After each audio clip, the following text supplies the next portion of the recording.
Hi everybody, I'm Jared Dillingham in East Java. Today taking you to one of this region's most famous natural attractions. It's a natural wonder, but it's also one of the most crowded.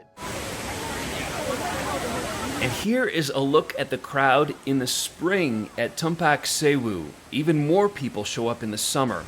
The massive waterfalls here are twice as high as Niagara Falls. Tumpak Sewu is about 3 hours from Surabaya, where you'd fly into on East Java. Drivers and guides will pick you up from a hotel or the airport to bring you here. And in the parking lot, you'll get your first indication of the crowd size. At the entry, there are warnings about closures during rainstorms which have triggered deadly floods in the past. First, you should go over to the panorama, the viewpoint, and look down on the waterfalls. I'd suggest making this your first stop because there's a good chance the view will be shrouded in fog. So if that's the case, you can always circle back here later. Drones can fly from this spot, but they'll warn you don't let the drone drop below the viewpoint's altitude because it'll lose signal and vanish below. You can see the main river source for the waterfall and also understand why this is called Tumpak Sewu, which translates to 1,000 waterfalls. Water literally falls from the entire ridgeline. After spending time at the viewing platform, start your hike down. The route will include stone steps, metal steps, and also wading through water. It is unavoidable. You will have to get wet on this hike. Chances are, because of the sheer number of people here, you won't be moving too quickly on your hike down. Traffic can really get pretty backed up. Be careful, yeah?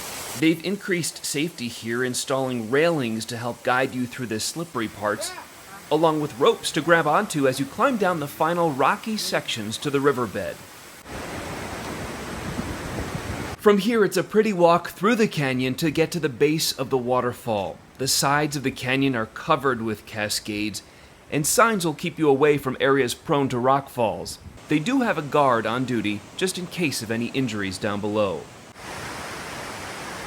It is an awe-inspiring sight. You'll get wet from the mist and muddy from the hillsides and rock climbing. People form lines for photos on a few of the rocks where you can get the best angles of yourself in front of the waterfalls. You can also fly your drone from the base of the waterfalls, but remember, it won't be alone in the sky, so just be aware of who else is flying.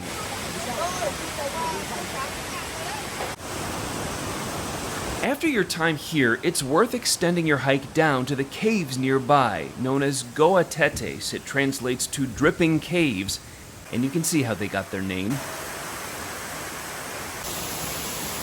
The trail here also slippery and wet, but all part of the adventure.